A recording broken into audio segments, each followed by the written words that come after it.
Deixa eu voltar aqui.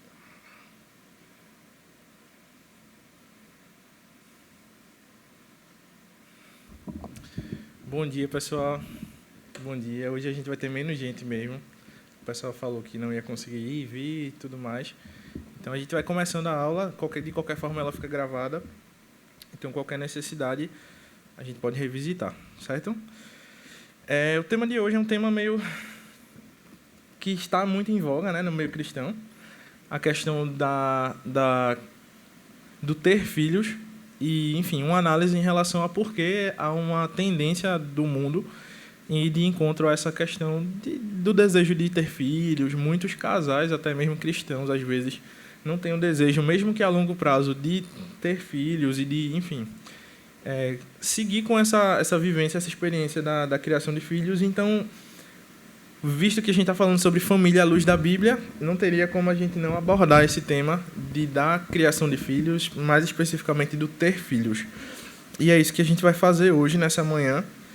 Temos 45 minutos para falar sobre algumas coisas, conceitos, a ordenança bíblica em relação a filhos, contraceptivos, controle de natalidade. A gente tem algumas questões aí para abordar. Então vamos começar orando, pedindo a orientação do Senhor nessa manhã. Senhor, nós somos felizes, Pai, por poder estar em Tua presença, por poder ser orientados pelo Teu Espírito. Nós não temos capacidade por nós mesmos de discernir, Pai, com clareza a Tua palavra, mas louvado seja o Teu nome, Pai, que o Teu Espírito ele nos dá a Tua mente, que Tu nos ensina, nos exorta, nos encoraja, Pai, nos molda para o Teu louvor. Obrigado pela Tua misericórdia, Senhor, derramada todos os dias sobre nossas vidas. Obrigado porque estamos em Tua casa e podemos aqui, nesse lugar, aprender de Ti também, Senhor. Tu estás disponível a nós. Que Tu derrame sabedoria sobre nós nessa manhã, que a Tua palavra ela seja viva, eficaz, que ela exponha o nosso coração e que ela trate, Pai, a cada um de nós, para que a gente seja santo como Tu és santo. Ajuda-nos e nos orienta, Pai, para o Teu louvor. Em nome de Jesus te oramos. Amém. Amém, meus irmãos. Então, na verdade, quando a gente fala sobre ter filhos, a gente fala, esse assunto talvez até um século atrás não fosse algo tão presente nas nossas discussões, porque a compreensão disso sempre foi muito natural. Do século XIX para cá, por volta de século XX para cá, por volta de 1920, 1930, com os movimentos feministas de empoderamento feminino e de domínio sobre o corpo, nasceu também a criação de métodos contraceptivos mais acessíveis. Isso fez com que houvesse uma capacidade de poder controlar um pouco quando ter filhos, quando não ter filhos. Isso trouxe um certo poder sobre o homem e fez com que esses assuntos, que talvez não fossem tão discutidos, hoje sejam mais discutidos, porque hoje há a possibilidade de se evitar a contracepção, né? na medida do que a gente tem disponível de métodos. Então, muitas pessoas optam por não ter filhos. E isso é uma verdade que até, se a gente for ver o Brasil, pode passar aí, Gê. Estatisticamente, eu trouxe um dado recente do IBGE, que ele avalia a taxa de fecundidade da população. A taxa de fecundidade ela é obtida quando a gente pega a quantidade de nascidos vivos de uma região e divide pela quantidade de mulheres em idade fértil, que ele considera dos 15 aos 49 anos. O que a gente tem visto dos últimos anos para cá é que há uma queda. Em 2016 você nota uma queda até mais acentuada, porque foi um ano onde a gente teve o surto de Zika e onde a gente teve aquela crise de anencefalia. Então foi um ano onde as pessoas de fato evitaram a contracepção e, enfim, realmente houve uma queda da taxa de fecundidade porque houveram menos gestações. De lá para cá, os números se mantêm. Então hoje no Brasil, 2021, né, o censo ainda está sendo desenvolvido para esse ano, a gente tem uma estimativa de que cada mulher tem, em média, 1,76 filhos. Há uma projeção do IBGE, que vai até 2060, que diz que até 2060 a taxa de fecundidade da população ela vai cair para mais ou menos 1,64, 1,62. Eu não coloquei o gráfico aí, mas até 2021 a média de idade das mulheres que tinham filhos era de 27,2, mais ou menos 27 anos. E a estimativa é que daqui para 2060, às vezes até 2042, em algumas projeções, essa taxa aumente um pouco para 29 anos, 29,4. E isso mostra, na verdade, que há uma tendência nos últimos tempos a uma queda da taxa de de gestações, as pessoas estão tendo menos filhos, e isso é algo muito fatorial, e a gente vai poder conversar um pouco sobre essas questões, essas razões, ao longo da aula. Mas do ponto de vista bíblico, o que a Bíblia nos diz sobre essa questão, essa história de ter filhos? A gente viu que a nossa sociedade atualmente ela tem nadado contra ela tem caminhado para um caminho de ter cada vez menos filhos ou até de não ter filhos. Mas o que a Bíblia nos diz sobre essa questão da gestação e de ter filhos? Então a gente vai começar lá em Gênesis 1, do 27 ao 28, onde a Bíblia nos ensina um pouco sobre a criação do homem e as ordenanças do Senhor para essa criação que foi formada. Gênesis 1, 27 diz assim: Assim Deus criou o ser humano, à sua imagem, a imagem de Deus o criou. Homem e mulher os criou. E Deus os abençoou e lhes disse: Sejam fecundos e multipliquem-se. Encham a terra e sujeitem-na. Tenham domínio sobre os peixes do mar, sobre as aves do céu e sobre todo o animal que rasteja pela terra.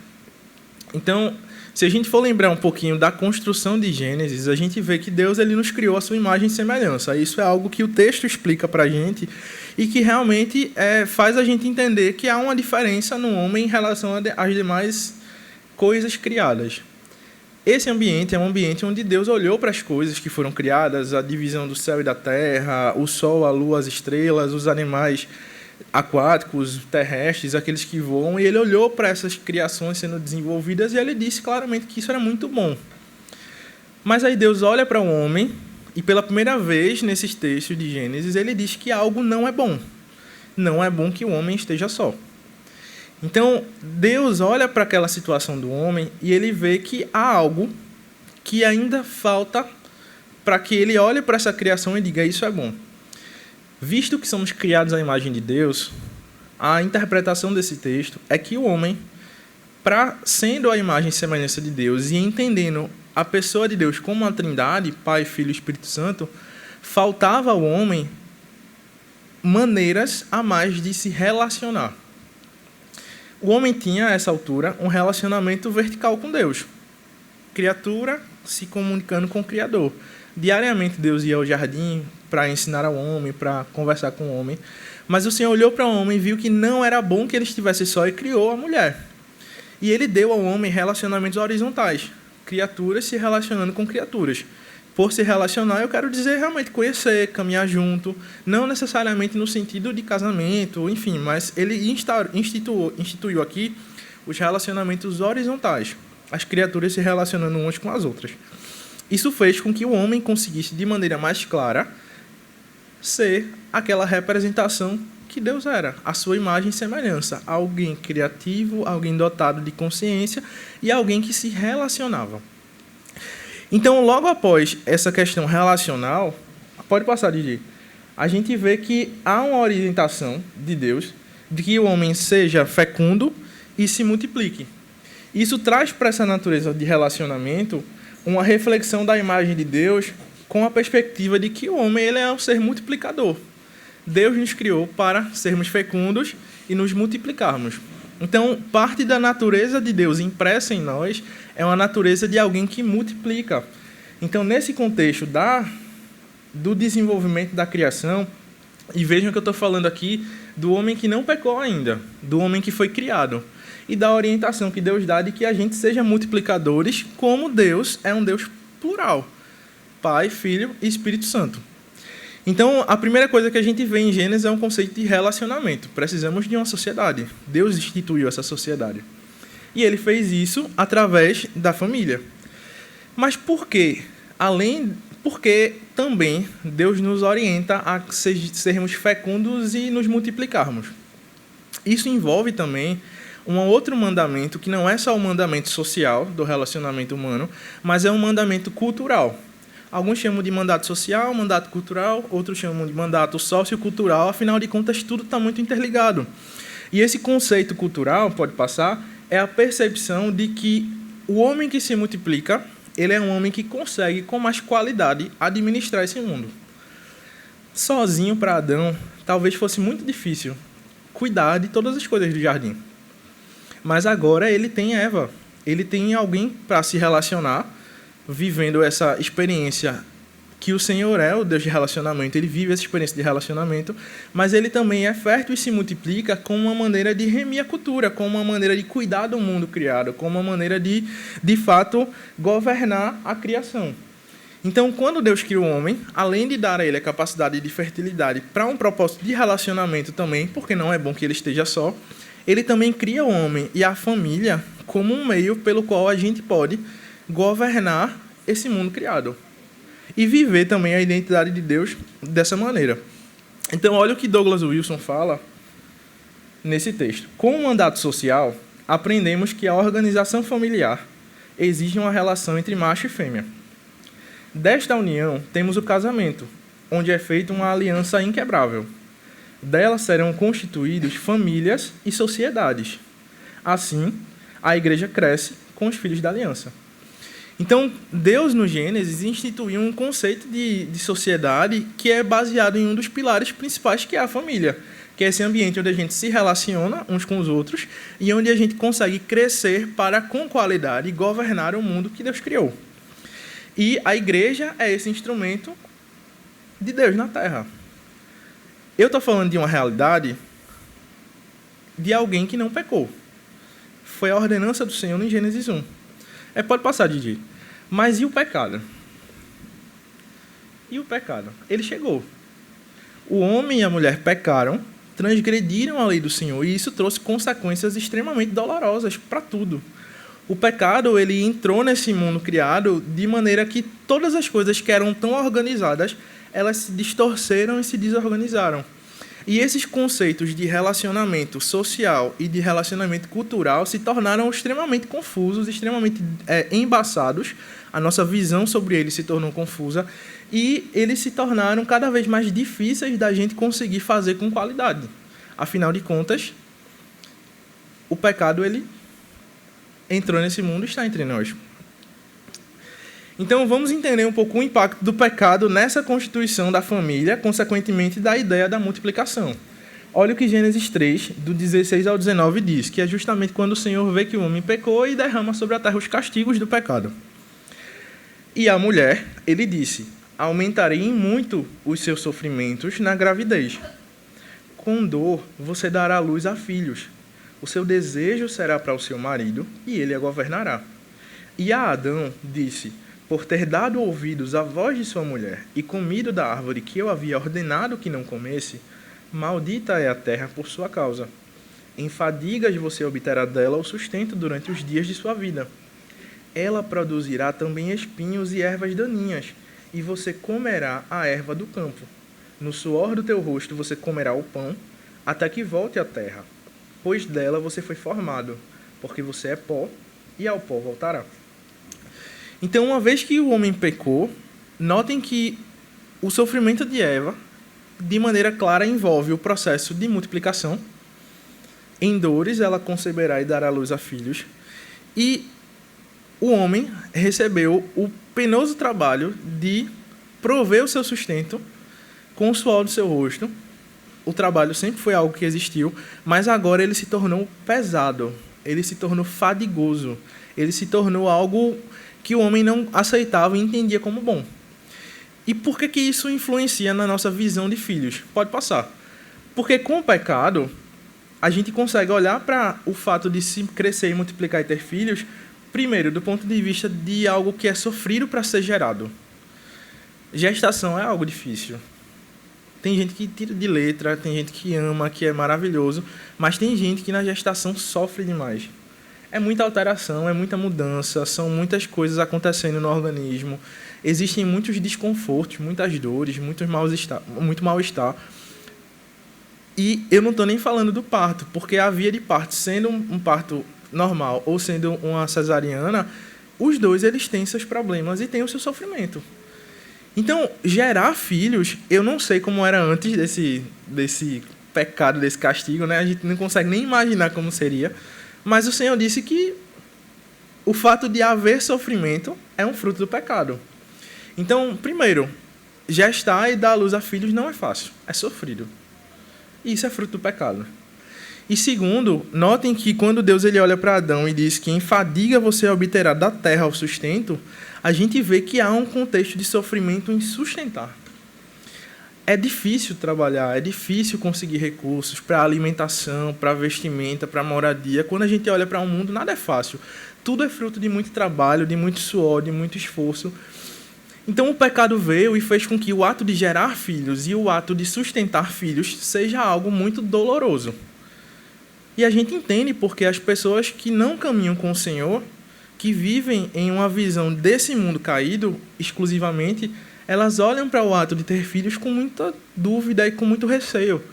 É sofrido. Gestar, gerar é sofrido. Sustentar é sofrido. E isso faz com que, naturalmente, haja uma fuga da fecundidade. Eu não quero saber desse negócio de ter filhos. Ou deixa para bem depois que eu conseguir dar uma organizada, curtir a vida, melhorar as coisas.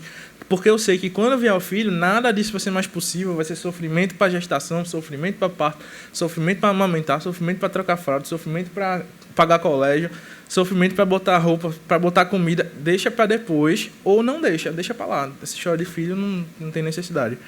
Então a gente consegue entender por que as pessoas elas têm tanto medo e por que elas não querem seguir por esse caminho de ter filhos. O pecado fez isso. Mas quando a gente caminha com o Senhor, e quando a gente vê a obra da cruz e aquilo que Cristo fez na cruz, e a forma como o seu sangue não só nos salvou, mas ele mudou a nossa perspectiva e tirou o jugo que havia sobre nós. O Senhor tirou de nós, que caminhamos com ele, o jugo desse sofrimento de gerar e desse sofrimento de sustentar. Olha o que Spurgeon diz. Antes da queda, o paraíso era o lar do homem. O homem morava no jardim, lá morava.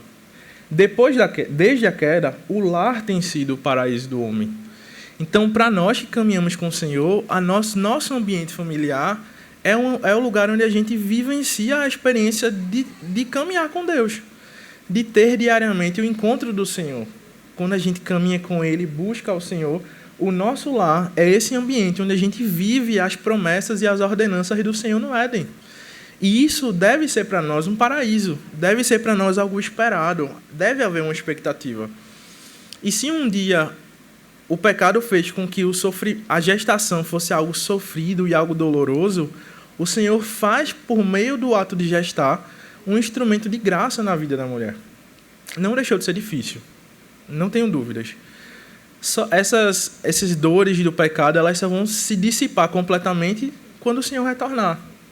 Quando o Senhor voltar, o pecado vai ser completamente erradicado e esses sofrimentos, lágrimas que a gente passa nessa terra vão sumir. Mas o Senhor ele é alívio em meio a esse ambiente difícil e esse mundo mau. Olha o que 1 Timóteo 2, do 9 ao 15, nos diz em relação à mulher. É um texto difícil de tradução, mas eu vou tentar localizar vocês um pouco em relação ao contexto daqui. Ele diz assim, nesse texto, Paulo está escrevendo para Timóteo, e ele está falando especificamente sobre como a igreja deve se comportar em meio a um ambiente de culto público. Em meio a um ambiente que a gente está agora, por exemplo, pessoas reunidas para cultuar e adorar o Senhor, e aprender do Senhor e ouvir a palavra de Deus. E aí ele fala sobre várias questões que norteiam essa regulamentação, sobre como a gente deve se comportar, sobre como os homens devem se comportar e sobre como as mulheres devem se comportar. E esse trecho, especificamente do 9 ao 15, fala justamente sobre as mulheres. Ele diz, da mesma forma que as mulheres, da mesma forma que os homens devem se comportar de uma maneira, as mulheres, em traje decente, sem enfeites e com modéstia e bom senso, não com tranças no cabelo, ouro, pérolas ou roupas caras, porém com boas obras, como convém às mulheres que professam ser piedosas. A mulher aprende em silêncio, com toda a submissão, e não permito que a mulher ensine nem que exerça autoridade sobre o homem. Esteja, porém, em silêncio, porque primeiro foi formado Adão e depois Eva. E Adão não foi iludido, mas a mulher, sendo enganada, caiu em transgressão. Mas ela será salva tendo filhos, se permanecer em fé, amor e santificação, com bom senso. Então, esse texto é um texto difícil porque a gente fica muito chocado com alguns comentários aqui e a gente, fora do contexto do texto, parece que o que Paulo está dizendo é que, mulheres, se vocês estão na igreja, fiquem caladas, fiquem quietinhas no final, não venham se vestir direitinho com essa coisa de enfeite no cabelo, de brinco. Não é isso que Paulo está falando. O que Paulo está falando especificamente aqui é em relação ao pastoreio feminino, da questão do exercer um ensino autoritativo sobre a comunidade, de pastoras, e essa é a perspectiva que Paulo traz aqui, que não é interessante que a mulher seja pastora, e ele faz essa avaliação justificando e relembrando o que aconteceu em Gênesis. Ele diz, a mulher, primeiro foi formado Adão e depois Eva, significando que na criação do Senhor, a formação do homem fez com que ele fosse o cabeça, ele veio primeiro. E Adão não foi iludido, mas a mulher, sendo enganada, caiu em transgressão. Algumas pessoas interpretam erroneamente que o que Paulo está falando aqui é que as mulheres são mais inclinadas ao engano. Isso é completamente contrário ao que a palavra diz. Homem e mulher, eles são ambos pecadores e ambos foram resgatados pelo Senhor da mesma maneira, com a mesma necessidade, e eles têm as mesmas inclinações pecaminosas. O que Paulo quer dizer aqui nesse texto é que a mulher, ela tomou a frente nas decisões. O homem seria o cabeça. E a mulher, aceitando o fruto da serpente, ela tomou a frente e assumiu uma decisão em meio ao seu relacionamento domiciliar que fez com que ela deixasse o homem em segundo plano. E ele está justamente falando sobre pastoreio feminino. Então, o que ele quer dizer é que, do ponto de vista de ensino autoritativo de pastoreio de comunidade de fé, que a mulher ela não exerça essa função. Mas isso significa que ela vai ficar calada no banco, que ela não vai exercer nenhuma educação. Pelo contrário, Priscila e Áquila, eles recebiam em suas casas as pessoas e os educavam na fé. Priscila era uma professora conhecidíssima na Bíblia e uma educadora dos tempos de Paulo. Nem em sua casa eles recebiam as pessoas e os ensinavam. Mas ela não era pastora. Áquila era aquele que era responsável pela organização e pelos ajustes e pela formação e consolidação do culto. Mas ela exercia um ensino educativo, porém não autoritativo de púlpito.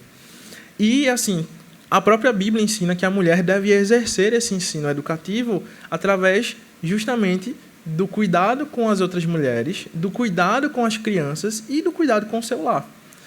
E é tão interessante, meus irmãos, porque em dor a mulher gerará filhos. Esse foi o castigo, esse foi o pecado. Mas foi justamente gerando filhos que pôde se cumprir a promessa que Cristo viria. Porque Deus ele olhou para a mulher e disse assim, do fruto da tua descendência, um filho, um homem, um bebezinho, vai nascer e ele destruirá o pecado. Foi pelo fato da mulher gestar e ter filhos que Jesus pôde vir ao mundo. E aí, Paulo diz nesse texto que a mulher será salva tendo filhos, se permanecer em fé, amor e santificação, com bom senso. Então, ele traz para a maternidade um instrumento pelo qual Deus ele exerce graça sobre essa terra. Tendo filhos e administrando o seu lar, a mulher exerce sobre essa terra um poder imenso em relação ao pecado, em relação às forças do mal. Através da educação e da criação dos seus filhos, a mulher encontra graça diante do Senhor. Isso é um privilégio e é uma alegria que Paulo compartilha justamente para trazer isso para a gente. John Stott ele faz uma análise desse texto que diz o seguinte: anteriormente, neste capítulo, em 1 Timóteo 2, o único mediador entre Deus e os homens foi identificado como sendo o homem Jesus Cristo, o qual tornou-se um ser humano por ter nascido de mulher. Cristo é 100% Deus, 100% homem. Ele é homem porque ele nasceu de mulher.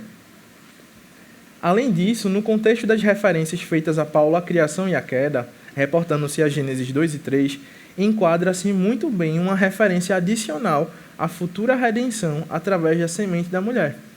A serpente tinha enganado a mulher, mas a sua descendência derrotaria a serpente. Então, a gestação, ter filhos, é um instrumento do Senhor para derramar graça sobre essa terra. Isso foi verdade com Jesus. Ele foi nascido de mulher e remiu a todos nós. Mas isso é verdade também para nós hoje em dia, que esperamos o retorno do Senhor. É através dos nossos filhos que esse mundo caótico pode ser e encontrar a graça do Senhor. Além disso, se por um lado o pecado fez com que gerar, porque assim, quando a gente diz assim que o pecado fez a mulher ter sofrimento para ter os filhos e tudo mais, parece que é uma coisa que acaba no parto, né? Mas essa questão do sofrimento da mulher e do peso dessas responsabilidades e de ter um filho, acho que quem é mulher e mãe sabe que, pelo menos a experiência que a gente viu lá em casa foi de uma identidade completamente mexida. Né? Você era uma pessoa, e acho que isso acontece para o casal em si, mas a mulher sente isso de um jeito muito vivo e muito súbito. De repente você tem um bebê do qual você ama muito, mas ao mesmo tempo você cansa e você se desespera e você fica elevado a uma fadiga num limite altíssimo. No começo, né, é sempre assim, depois o bebê vai crescendo, outros problemas e outras questões vão aparecendo e continua aquela preocupação, aquele zelo. Então essa vivência da maternidade para a mulher é uma quebra de identidade muito súbita, muito forte, né? E isso parte do nosso sentimento e do nosso coração pecaminoso, que é egoísta. Todos nós somos egoístas, em algum grau. Essa é uma luta que o Senhor vem tirar do nosso coração. Mas tanto a paternidade quanto a maternidade, elas expõem esses nossos pecados, as nossas preguiças, os nossos egoísmos, as nossas indisposições. Isso é muito claro quando a gente tem filhos. E na vida da mulher, especificamente, essas dores do parto, elas fazem com que isso seja muito súbito e muito confuso e muito doloroso também, por muitas vezes.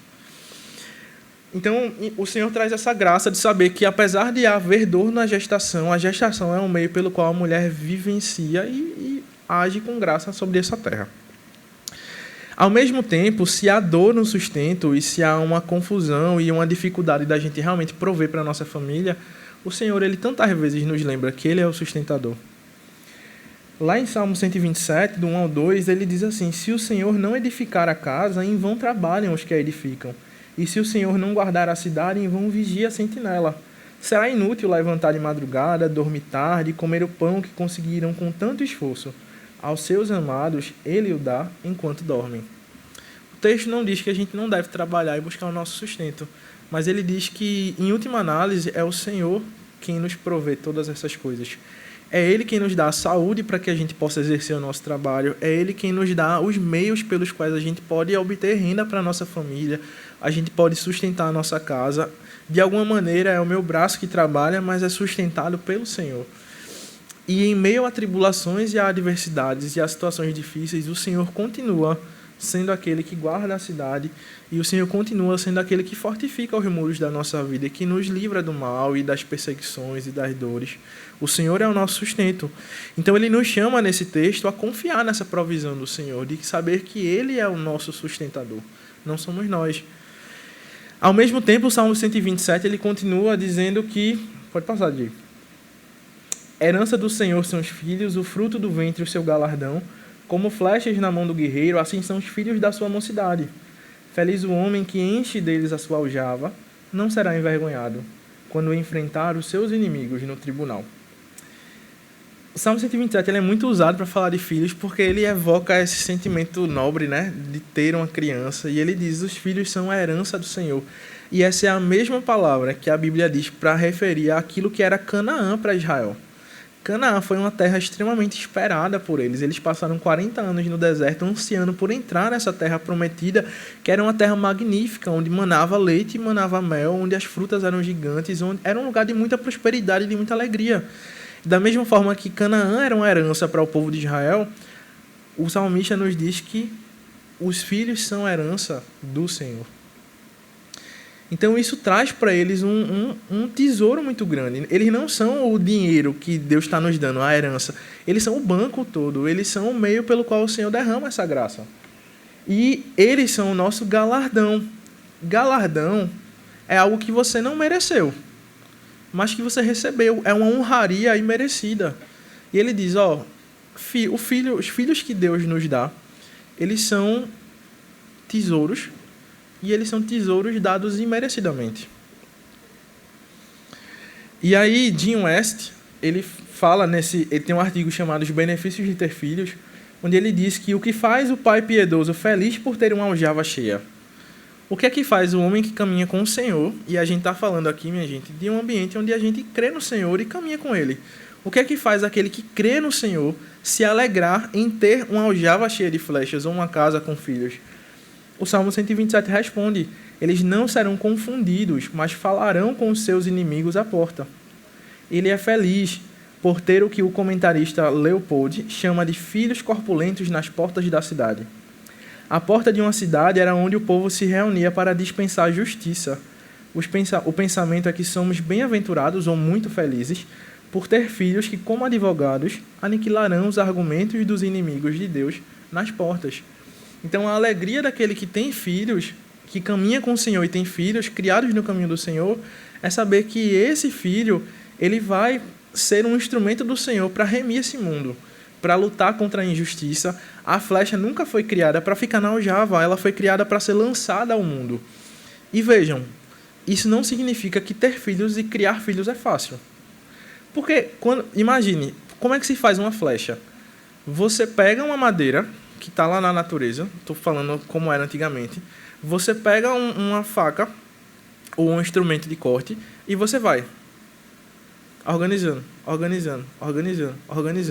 Se ela ficar torta, ela não vai para o lugar que você quer. É um trabalho minucioso, cansativo, exige muita técnica. Ter uma flecha cheia de aljavas piedosas é um trabalho árduo e é um trabalho de anos. Eu ainda não estou conseguindo visualizar isso de uma maneira tão clara. Eu sei que é assim porque eu tenho uma filha, ela tem menos de 1 ano. Mas vocês que têm filhos mais velhos ou que têm filhos em diferentes idades conseguem ver esse processo, como ele é árduo, como ele é difícil, como ele exige e faz com que a gente se volte ao Senhor todos os dias, como a gente se ajoelha pelos nossos filhos, como a gente ora por eles, como a gente pede ao Senhor que eles sejam essas flechas retinhas que vão chegar lá no final. E a Bíblia nos dá essa promessa de que se você é cristão, se você caminha com o Senhor e ama ao seu Deus, o Senhor é poderoso para dar sustento para a sua família. O Senhor é poderoso para lhe ajudar nesse processo de organizar a sua flecha. Albert Mohler, ele tenta sintetizar um pouquinho esse contexto. Ele é um pastor da Convenção Batista Americana. Ele diz assim: o matrimônio representa uma perfeita rede de presentes divinos.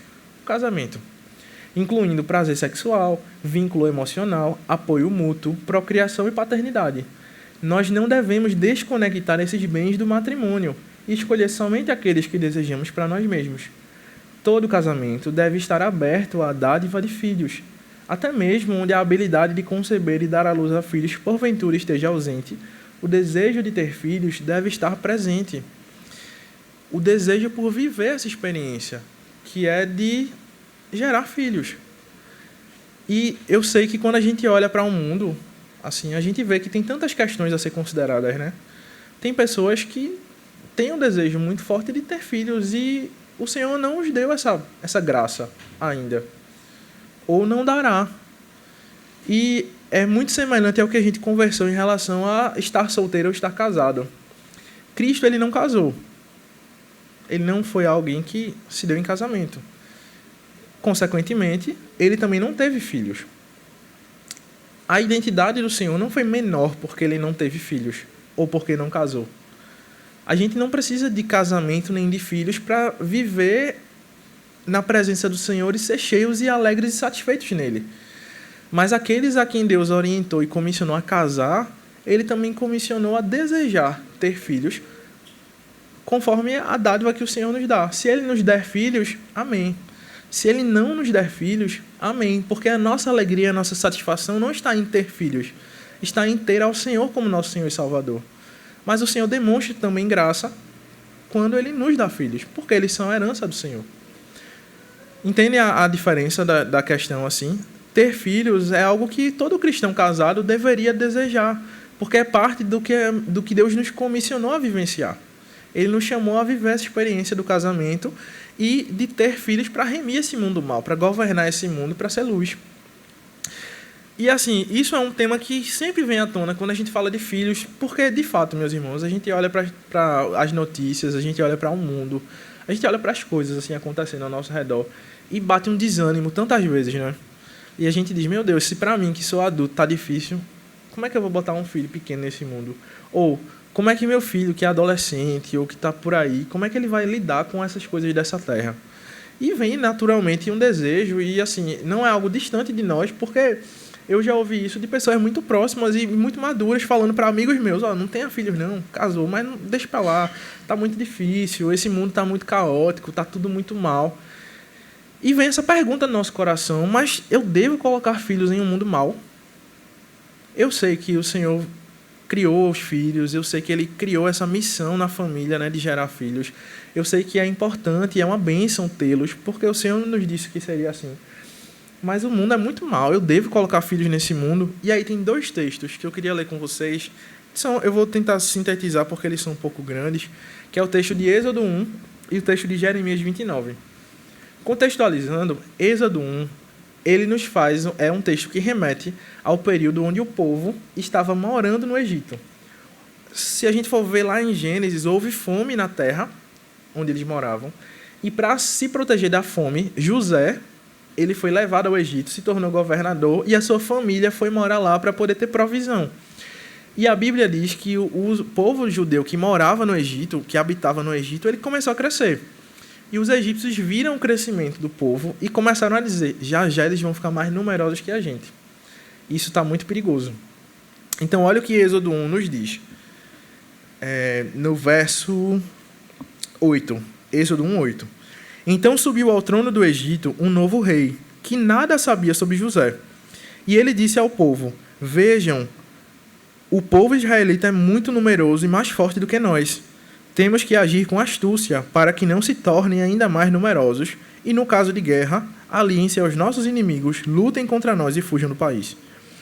Estabeleceram, pois, sobre eles chefes de trabalhos forçados para o oprimir com tarefas pesadas. E assim os israelitas construíram para Faraó as cidades celeiros de Pitom e Ramsés.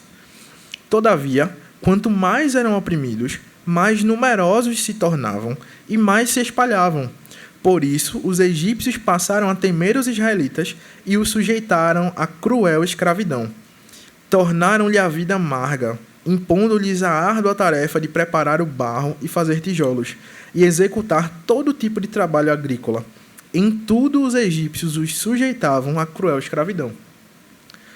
Uma época horrível para quem era israelita no Egito. Horrível. A sua vida era dedicada a trabalhar de maneira escravocrata para alguém. O fruto do seu trabalho era um pão velho, um pouco de água. E se você não cumprisse com essas demandas, você era agredido, chicoteado, preso. É um mundo, é uma realidade onde não seria estranho dizer assim, mas não vou ter filhos nessa realidade. Mas veja o que a Bíblia diz. Continuando, né? O rei do Egito ordenou às parteiras dos hebreus, que se chamavam Sifrá e Puá. Quando vocês ajudarem as hebreias a dar à luz, verifiquem se é menino. Se for, matem-no. Se for menina, deixem-na viver. Todavia as parteiras temeram a Deus e não obedeceram às ordens do rei do Egito. Deixaram viver os meninos. Então o rei convocou as parteiras e lhes perguntou, por que vocês fizeram isso? Por que deixaram viver os meninos? E responderam as parteiras ao faraó, as mulheres hebreias não são como as egípcias. São cheias de vigor e dão à luz antes de chegarem às parteiras. E Deus foi bondoso com as parteiras, e o povo ia se tornando ainda mais numeroso e cada vez mais forte. Visto que as parteiras temeram a Deus, ele concedeu-lhes que tivessem suas próprias famílias. Então, observem como o Senhor, em meio a esse ambiente de caos, fez com que ter filhos fosse um ato de força. E se a gente assume que a gente não quer ter filhos porque o mundo é muito mau e porque há muito sofrimento no mundo, a gente pode olhar para o texto de Gênesis e dizer, em meio ao sofrimento, o povo cresceu e isso fez com que eles se tornassem fortes. Eles não precisaram brigar com os egípcios para sair de lá. Eles não precisaram de um exército naquele momento para brigar contra os egípcios e conseguir sua carta de liberdade. O Senhor libertou o povo. Eles não precisaram pegar em uma espada. O Nilo se transformou em sangue, pragas e mais pragas, a morte dos primogênitos, e o povo foi liberto sem levantar uma espada. Não era pela quantidade. Eles não estavam tendo filhos para conseguir guerrear. O Senhor guerreou por eles. Eles estavam tendo filhos porque esse é o chamado do Senhor para nós. E enquanto tinham filhos, eles se fortificavam. E vejam que, pelo fato das parteiras temerem a Deus, ele concedeu-lhes que tivessem suas próprias famílias. O presente do Senhor para elas foi que elas tivessem suas famílias. Então, a bênção da multiplicação, para nós que somos cristãos no mundo mal, é ainda mais real. Mas, assim, se a gente quiser ser mais claro ainda, Jeremias 29. Outro cativeiro. Cativeiro babilônio. Cativeiro babilônio, igualmente muito difícil. Igualmente cheio de trabalhos forçados. Igualmente cheio de opressão. De maneira direta, olha o que o Senhor diz no verso 4. Assim diz o Senhor dos Exércitos, o Deus de Israel, a todos os exilados que deportei de Jerusalém para a Babilônia. Construam casas e habitem nelas. Plantem jardins e comam de seus frutos. Casem-se e tenham filhos e filhas. Escolham mulheres para casar-se com seus filhos e deem as suas filhas em casamento, para que também tenham filhos e filhas. Multipliquem-se e não diminuam. Em meio a um cativeiro e a um ambiente hostil, a ordenança do Senhor é: sigam vivendo. Sigam cumprindo com aquilo que eu lhes orientei. Casem, tenham filhos, não diminuam, cresçam. É através dos nossos filhos e dos filhos dos nossos filhos que a palavra do Senhor continua sendo propagada por essa terra, até que Ele venha. Então, André Costa, que inclusive ele é filósofo, mas também é músico, ele tem um texto que diz o seguinte: filhos só são dispensáveis se a nossa esperança está nessa terra. Pois olhando para prazeres pessoais ou para o mal que está à volta, as pessoas concluem: não vale a pena ter filhos. Mas como explica Howard Ross, outro filósofo, filhos não são a esperança dos pais, mas pelo contrário. Filhos são o sinal da esperança que os pais cristãos têm em Deus. Temos filhos porque a nossa esperança está em Deus. Afinal de contas, nossos filhos não são nossos, mas são crianças do Criador do universo. E aí a gente chega a essa conclusão de que o natural é que a gente, enquanto família casados, deseje ter filhos. E aí vem um tópico que eu vou tentar ser rápido, que é o controle de natalidade. Até o século XVIII, isso não era muito falado porque não se tinha meios para isso, de maneira objetiva. Se você for ver na história, você vai ver várias maneiras super questionáveis e bizarras onde as pessoas tentavam fazer um controle de natalidade. De todas as maneiras. Métodos de barreira artesanais, ingestão de medicamentos. Na Grécia Antiga chegavam a tomar mercúrio. Ficava infértil de maneira definitiva. Assim, chás que eram de infertilidade.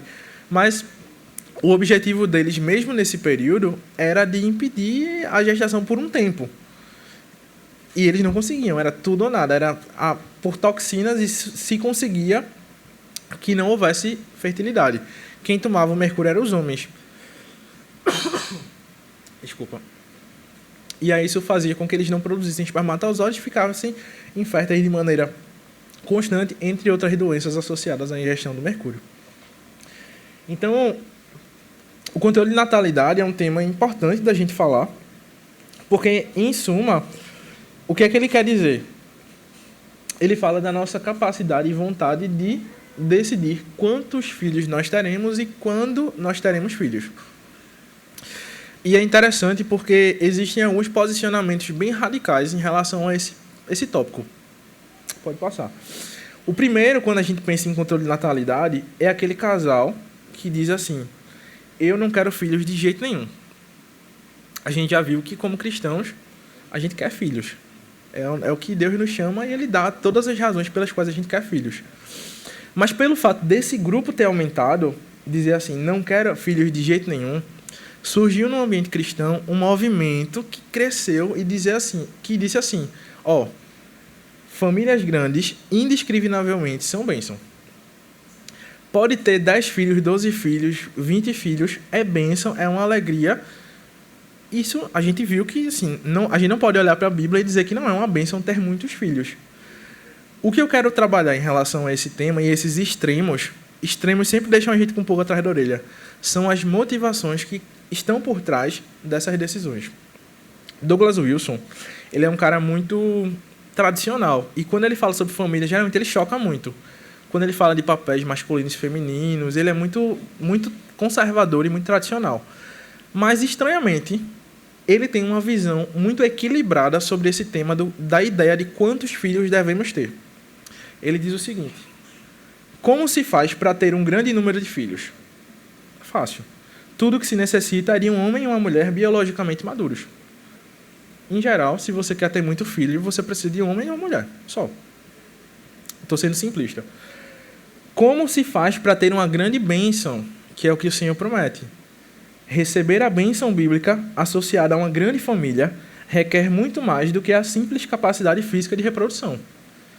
Um compromisso para com a bênção de uma grande família significa que um homem também deve estar comprometido a amar, trabalhar duro, ser consciencioso, sacrificar-se, ser terno, exercer disciplina por um período de muitos anos. O que é que ele quer dizer? A gente não pode achar que ter muitos filhos é fácil. Exige muito, e exige muito esforço. E o que eu combato, o que ele combate quando ele bota esses dois extremos, é a ideia simplista de que é só ter filho. Deus não diz que filho é bênção, vamos só ter filho, ter filho, ter filho, ter filho.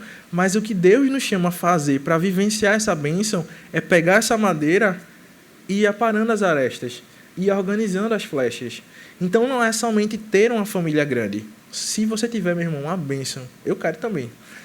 Mas saiba que não é pela quantidade de filhos. Bênção é a quantidade. Bênção são filhos piedosos às portas da cidade que lutam contra o mal. E para que eles cheguem a esse ponto, é com a graça do Senhor, através de amor, trabalho duro, consciência, sacrifício, ternura, disciplina, por muitos anos. E ele continua dizendo, sobre irresponsabilidade. Irresponsabilidade não é de forma alguma uma saída. Ou seja, a gente não quer ser irresponsável de jeito nenhum. Esse não é o caminho.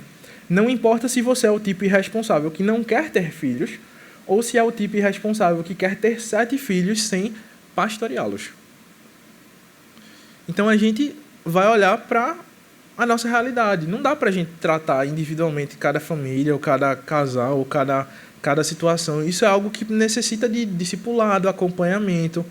Mas o que eu quero que vocês pensem quando a gente fala de controle de natalidade é essa perspectiva de que filhos exigem pastoreio. E isso precisa estar bem firme na nossa mente. A gente vê muitas pessoas que tiveram filhos na Bíblia, inclusive pessoas cristãs, que tiveram filhos na Bíblia, pessoas que eram profetas, e os seus filhos cometeram das maiores maldades e foram, inclusive, mortos pelo Senhor. Os filhos de Samuel foram mortos pelo Senhor. Para Samuel, esses filhos representaram maldição. Então, é preciso ter essa perspectiva de que a gente precisa pastorear as nossas crianças. Se você sair com o desejo aqui de ter 7 filhos, amém, vai ser uma bênção. Mas se você entende e busca no Senhor todos os dias a orientação e sabedoria, o Senhor vai lhe dar um caminho para isso. Mas se também você entende que eu acho que 7 filhos é demais para mim, porque eu não vou conseguir dar conta hoje. No Senhor a gente pode tudo, mas se de fato na sua realidade isso faz com que você tenha filhos que você não consiga pastorear, converse com o pastor, busque aconselhamento, para a gente poder entender o que está por trás dessas decisões e saber exatamente os caminhos e as orientações em relação a isso. E Douglas Wilson ainda continua dizendo o seguinte: muito do controle de natalidade praticado hoje é pecaminoso em sua motivação e em sua aplicação. O meio pelo qual a gente controla a natalidade é pecaminoso, muitas vezes, e as motivações pelas quais a gente não quer ter filho também. Uma vez que a Bíblia não diz nada sobre o controle de natalidade em si, devemos fazer o nosso julgamento perguntando se esse controle é motivado por uma atitude bíblica para com aquilo que a Escritura recomenda: filhos e família. A gente tem que sempre voltar o nosso coração à Escritura e fazer como Davi fez. Davi, no Salmo 129. Eu acho que é 129, mas não, faltou a referência. Mas ele começa olhando para o Senhor com muita alegria. O Senhor é soberano. Se eu subir aos céus, o Senhor está lá. Se eu for ao mais profundo abismo, o Senhor está lá também. O Senhor é maravilhoso. Ele começa a olhar para Deus e começa a crescer aquela alegria no Senhor. E ele olha e diz assim: Senhor, aqueles que não te amam, aqueles que não te adoram, que eles sejam destruídos. Vê, entende o fluxo de raciocínio de Davi? Deus é muito maravilhoso. Incontáveis são os pensamentos do Senhor. Contaria, nunca chegaria ao fim, pegaria até no sono. E aí, de repente, ele olha assim e diz: poxa, como é que o pessoal não ama o Senhor? Senhor, destrói todo mundo que não te ama. É uma quebra, né? Ele está lá se alegrando, né? Olhando para o Senhor. De repente, ele diz assim: destrói todo mundo que não te ama. De repente, ele para de novo e diz assim: Senhor, me sondas e me conheces. Vê se há em mim algum caminho mau e me guia pelos teus caminhos. Ele começou a perceber que essa ira que ele estava sentindo tinha muito de pecado. Não era só a busca pela santidade do Senhor. Beirava uma ira pela ira, um ódio pelo ódio. Ele disse: Senhor, olha para o meu coração, vê se há algum caminho mau e me guia pelos teus caminhos. E essas discussões em relação a controle de natalidade, a quantos filhos ter, a como fazer o controle de natalidade, a Bíblia não diz assim para você quantos filhos você tem que ter. Mas ela não diz que filho é bênção. Então, a gente precisa se colocar diante do Senhor para entender aquilo que o Senhor quer de nós, para entender como é essa caminhada e para, de maneira bíblica, pedir que o Senhor sonde o nosso coração, as nossas motivações e nos guie pelos seus caminhos. E aí a gente acaba falando sobre métodos contraceptivos. Eu vou tentar ser bem rápido, bem direto, certo? Até porque a gente passou um pouquinho do tempo, mas já está acabando aqui. Aula de biologia rapidinho, bem rápido para a gente pegar, certo? Como nascem os bebês? Eu vou pular algumas partes e chegar direto no útero, certo? Mensalmente a mulher vem, libera um óvulo. Esse óvulo é fecundado pelo espermatozoide, está lá na pontinha lá na fertilização, aquele lá de cima. E o material genético, que era incompleto, metade no espermatozoide, metade no óvulo, se une, esse núcleo celular se une e você tem um material celular completo. Ali já está um material celular completo. O que vai acontecer agora é que ele vai se dividir, se especializar aqui, se especializar ali, uma parte vai virar a cabeça, outra parte vai virar a barriga, outra parte vai virar pulmão, outra parte coração. Ele vai começar a se diferenciar. Mas o processo de divisão, ele acontece na trompa, em geral, na trompa do útero, e ele começa a se dividir e se multiplicar até que ele chega na cavidade uterina propriamente dita. E o endométrio, que é uma parte da parede do útero que todos os meses espessa para se preparar para receber, como se fosse a mulher fosse engravidar, todo mês ela ovula, então ele se espessa para receber esse embrião possível, para poder acomodá-lo ali e permitir que ele cresça. Quando isso não acontece, o endométrio descama e a mulher menstrua. Esse é o fluxo geral. Então, o material genético completo de um ser humano nasceu a partir do momento onde ele foi fecundado, onde o óvulo e o espermatozoide se uniram. A partir daí, a diferença não é mais de tipo, a diferença é de tempo. Com um dia, eles são 2 células. Com 20 dias, ele é um agregado de células que já começou a se diferenciar. Mas, de um dia para 20 dias, a diferença não é moralmente e do ponto de vista biológico mesmo. A diferença não é de tipo. Ali, com um dia e com 20 dias, é a mesma carga genética, só vai haver algumas diferenciações a mais. A diferença é só tempo. E, de maneira geral, o que a gente entende enquanto cristãos é que o Senhor nos conhecia ainda no ventre da nossa mãe, e antes da gente nascer, o Senhor sabia o nosso nome. Então, a gente entende que nesse momento de fertilização, de fecundação, o Senhor já nos conhecia. Antes disso, ele já nos conhecia. Antes do espermatozoide se unir com o óvulo, ali era metade de uma carga, metade de outra. Isso não ia dar em nada, não ia multiplicar, não ia virar nada. Mas quando eles se uniram, começou o processo. E quando a gente fala de anticoncepcionais, o nosso temor, em geral, é que, de alguma maneira, os métodos anticoncepcionais que sejam utilizados, eles possam, de alguma maneira, impedir que esse óvulo fecundado, ele consiga dar seguimento ao seu fluxo natural, que é de se fixar ao útero e crescer. Então, o entendimento, em geral, é que qualquer método que possa efetivamente bloquear essa implantação desse bebê ainda muito pequenininho no endométrio, ele seja algo que induza o aborto. Esse é um pensamento. Individualmente, a gente pode conversar sobre isso. É um tema muito complexo e um tema difícil de se abordar. E ele envolve muito da questão de consciência mesmo. Se eu acho que eu vestir essa camisa amarela desagrada ao Senhor de maneira veemente, e eu visto essa camisa amarela, eu optei por desagradar ao Senhor. Então, a nossa consciência age nesse sentido. Paulo fala um pouco sobre isso, quando ele fala sobre comer comidas do templo, ou comer animais impuros, enfim. Ele diz assim, o que é que a sua isso não são questões centrais da fé, né?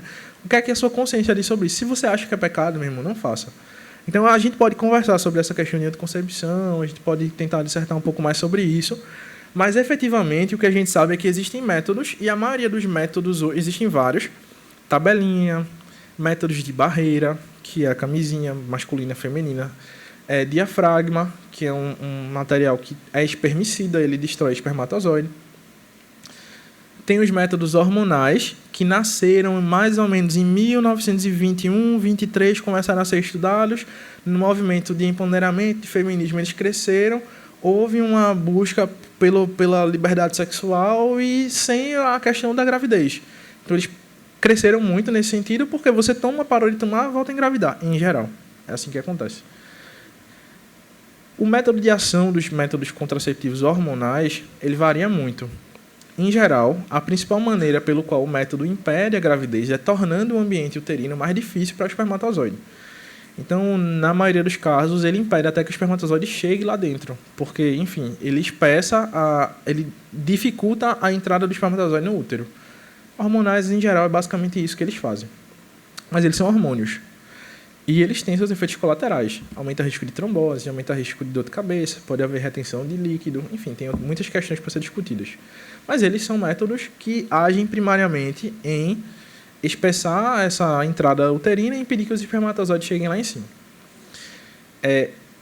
Tem injetável, tem oral, tem subcutâneo, tem o DIU de Mirena, que é um DIU de hormônio. Mas existe o DIU de cobre. E o DIU de cobre, ele age liberando cobre no útero. O cobre é espermicida. Então, o raciocínio é que tem cobre no meu útero, então vai chegar o espermatozoide, ele vai morrer e não vai fecundar. Primariamente, o propósito do DIU é esse. Só que o cobre é um íon que ele é muito inflamatório. Então, ele vai pegar essa parede do endométrio e vai inflamar ela demais, assim. Ela vai se tornar inóspita. É tanto que, potencialmente, o DIU de cobre aumenta o risco de gravidez na trompa. Não é que ele faça o bebê se implantar lá. É porque é mais fácil ela ocorrer lá pelo ambiente hostil. Então, a compreensão... Pode passar. É que o DIU de cobre, ele age nessa nidação, que é esse processo de implante do embrião ali na parede do útero. Logo, ele faz com que essa célula formada ela seja descartada. Na compreensão de que isso é uma diferença entre tempo e não tipo, o bebê e essa célula fecundada, para a gente tem o mesmo valor perante o Senhor, a gente pode interpretar que o DIU de cobre tem um efeito potencialmente abortivo. E é por isso que, de maneira geral, no ambiente cristão, a gente não incentiva a prática do DIU de cobre. Ele é um método que foi muito aderido quando chegou, porque, afinal, são 10 anos de uso, é um método mais simples, né? Ele não é hormonal, então ele tem o benefício de não ter aqueles problemas que a gente falou, mas esse ponto específico, na nossa visão cristã, ele é algo que precisa ser refletido. Em relação aos anticoncepcionais hormonais, que é aquele ACH, há uma dúvida porque, potencialmente, há o risco de fazer com que o endométrio ele fique um pouco mais inóspito também, mas isso é uma coisa que é muito raro de acontecer, enfim, acontece como exceção da exceção. Existem outras coisas que fazem esse efeito também, alguns chás, alguns outros medicamentos anti-inflamatórios e analgésicos. Então, é uma discussão que a gente pode ter, mas, assim, acho que não vai ser nem adequado para a gente ter no tempo que a gente tem aqui. A gente pode ir conversando nos corredores, vocês podem me procurar se tiver dúvida em relação a isso. E hoje, assim, a tendência em relação ao controle de natalidade é evitar métodos hormonais por causa dos próprios efeitos dos hormônios. Trombose, enfim. Pode não ter nada, mas pode ter coisas bem trágicas. É medicação, atrapalha a questão de libido, atrapalha a questão de ciclo de sono. Enfim, tem muitas coisas por trás, mas a gente pode conversar melhor também sobre isso. Então, em resumo, eu trago um trecho de André Costa também, que fala muito sobre família, em que ele diz o seguinte: portanto, reconhecer que filhos são bênção tem íntima relação com a ideia de que eles também são o trabalho da família. Recebemos filhos que nos desafiam. Em suas limitações, damos de cara com as nossas incapacidades. Aprendemos a orar, a exercitar a fé e a buscar sabedoria e força na esperança verdadeira. Reconhecer filhos como o trabalho dos pais significa abraçar o custo existencial de tê-los, sem expectativas infantis de felicidade, encarando os desafios envolvidos para só assim receber de fato a dádiva de ser verdadeiramente pai e mãe. O esforço exigido na criação dos filhos é parte da alegria que os filhos nos proporcionam. Filhos não dão trabalho, eles são o trabalho, porque afinal a vocação dos pais é formar um ser humano e não há nada nessa terra mais valioso do que isso. Então, eu encerro assim esse encontro da gente. Eu acho que está bem em cima para perguntas. Alguém tem alguma pergunta para fazer? Provavelmente tenha. Se não tiver qualquer coisa, a gente pode conversar no corredor, enfim, conversar sobre outras coisas. Qualquer coisa vocês podem falar comigo também. Tá bem, gente? Então vamos orar. Agradecer a Deus. Senhor, nós te louvamos, Pai. Te agradecemos pela tua misericórdia, Pai, que nos criou, que nos construiu enquanto pessoas, Senhor, e que nos fez habitar em relacionamentos, Pai. Relacionamentos familiares, relacionamentos nas nossas igrejas, Senhor. Nós louvamos o Teu nome, porque isso é também viver e ser a Tua imagem e semelhança, Pai. É a gente poder intervir nesse mundo com a nossa existência que Te glorifica, que Te comunica, Senhor. São as Tuas mãos nessa terra caída e nesse mundo mau. Te agradecemos por essa graça, Senhor. Que a Tua palavra ela incomode o nosso coração, que a gente sinta, Senhor, um chamado Teu a desejar filhos, a poder querer, Pai, aumentar a Tua família nessa terra, Senhor, aumentar a Tua influência nesse mundo mau, Senhor. Que a Tua graça seja manifesta através das nossas vidas, das vidas dos nossos filhos, Senhor, e que eles sejam, de fato, instrumentos nas Tuas mãos, flechas, Senhor, que possam Te alcançar, que possam incomodar esse mundo, Senhor, que possam realmente agir, Pai, naqueles que estão perdidos, naqueles que não Te conhecem, naqueles que estão feridos em pecado, que eles sejam a luz do mundo, Pai. Nos ajuda a, como pais, ser conduzidos por Ti para cuidar deles, para nos deixar gastar pelas vidas deles, Senhor, para que nesse processo de criação de filhos Tu possas lapidar em nosso coração e expor as nossas imperfeições, expor as nossas fraquezas, Senhor, para que o Teu nome seja glorificado através da nossa família, para que a nossa família seja um exemplo para os jovens da igreja, Senhor, que eles desejem ter um lar, que eles desejem um casamento, ter filhos, Senhor, se assim for o Teu chamado para a vida deles, Pai. Obrigado pela Tua graça, obrigado porque Tu sustentas a Tua igreja através dos séculos e foi através dos filhos da aliança, Senhor, que Tu continuou deixando a Tua marca nessa terra, Senhor, que Tu continuou mantendo-a e impedindo que ela chegasse a um grau de perversidade sobremodo elevado, Senhor. Nós Te louvamos, pedimos que Tu traga sabedoria ao nosso coração, que esses temas que são tão difíceis e que o pecado tornou tão difícil de ser tratado, Senhor, que eles sejam esclarecidos pelo poder da Tua sabedoria, Senhor, pela Tua força, não pela nossa, Pai. Ajuda, nos orienta, nos encoraja a Tua igreja, Senhor, a Te louvar. Em nome de Jesus Te oramos. Amém. Amém. Ok, meus irmãos, desculpem a hora.